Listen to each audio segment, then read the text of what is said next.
450 gram மைதா போடுறேன். தண்ணி 1/4 litre சுட வச்சு லைட்டாக சுட வச்சு வச்சுருக்கிறேன்.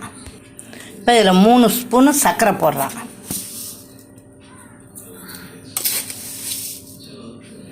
மூணு ஸ்பூன் போட்டேன். பாருங்கள், ஈஸ்ட் வந்து இதால் 2 ஸ்பூன் போட போகிறேன். 1 போட்டிருக்கேன், இன்னொன்று போட போகிறேன். பாருங்கள், இது 2வது ஸ்பூன் போடுறேன். இதை நல்லா கலக்கி ஒரு 5 நிமிஷம் அப்படியே வச்சிடணும். இப்போ இதில் வந்து 2 ஸ்பூனு சால்ட்டு போட போகிறேன். 1 ஸ்பூனு பாருங்க, இன்னொரு ஸ்பூனு.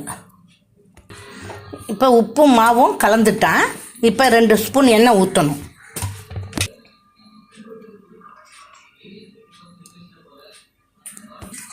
இப்போ பாருங்கள், இந்த குழி பண்ணிவிட்டு 5 நிமிஷம் ஆகி போச்சு. இந்த ஈஸ்ட் தண்ணியை ஊற்றி மாவு பிசைய போகிறேன். பாருங்கள், இப்போ 10 நிமிஷம் நல்லா அடித்து பிசைஞ்சிட்டேன். அது மேலே சும்மா எண்ணெய் ஊற்றி மூடி வைக்கிறேன்.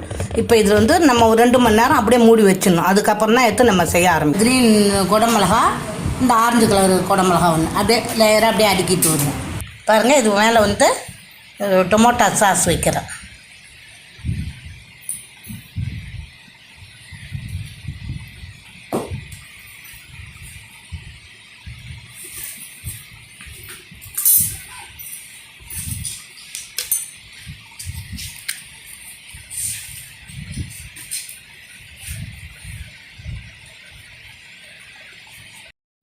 இது மேலே திருப்பி சீஸ் வைக்கிறேன். இப்போ இதை வந்து இட்லி பானையில் தண்ணி இல்லாமல் கலவடை வச்சு அதில் ஒரு 15 நிமிஷம் இப்போ நல்லா ஹை ஃப்ளேம் வச்சு ஒரு 10 நிமிஷம் வச்சிடணும். அதுக்கப்புறம் ஸ்லோவில் வச்சு 15 நிமிஷம் வச்சு எடுத்துடணும். இப்போ நான் இதை வச்சு ஒரு 15 நிமிஷம் கழித்து எடுக்க போகிறேன். வெஜ்ஜு பீஸா ரெடி ஆகிடுது. பீஸ் ரெடி ஆகிடுது, சாப்பிட்லாம். சூப்பராக கடித்து சாப்பிடும்போது நல்ல ஜிப்பாக இழுக்க வரும், நல்லாயிருக்கும். இதே மாதிரி நீங்களும் செஞ்சு சாப்பிட்டு பாருங்கள். சப்ஸ்கிரைப் பண்ணுங்கள், லைக் பண்ணுங்கள், ஷேர் பண்ணுங்கள்.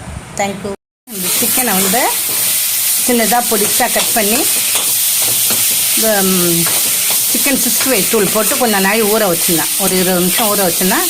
இப்போ எடுத்து போட்டு அதை பொரித்து எடுக்கிறதுக்கு வறுத்துக்கிட்டு இருக்கிறேன். 10 நிமிஷம் வேகணும். வேக வச்சு அப்புறம் திருப்பி பறித்து விட்டுக்கலாம்.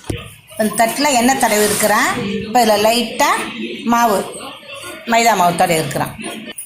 இப்போ நான் பிசைஞ்ச மாவு வந்து இதை பாருங்க 4 ஆக்கியிருக்கேன். அதில் ஏதோ 1 போட்டு செஞ்சிகிட்ருக்குறேன். பாருங்கள், இப்போ பாருங்கள், இந்த ஸ்போக்கால் வச்சு அப்படியே அங்கங்கே அப்படியே குத்தி எடுத்துக்க வேண்டியது தான். எல்லாம் வெங்காயம், குடமிளகா எல்லாம் வச்சு பத்து எடுத்து ரெடியாக வச்சுட்டேன். பாருங்க, அதெல்லாம் போட்டு எல்லாம் ரெடி பண்ணி வச்சது மேலே இப்போ சிக்கன் போட்டு ஃபுல்லாக சீஸ் தடவியாச்சு. இப்போ சாஸு, டொமேட்டோ சாஸ் போட போகிறேன். பாருங்க,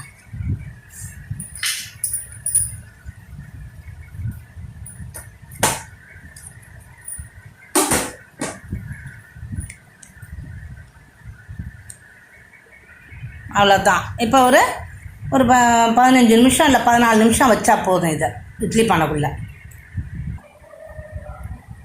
சிக்கன் பீஸாக ரெடி ஆகிட்டு இதை எடுத்தாந்து வச்சுருக்கேன். கட் பண்ண போகிறேன். பாருங்கள், சிக்கன் பீஸாக ரெடி ஆகிட்டு சாப்பிட வேண்டியது தான்.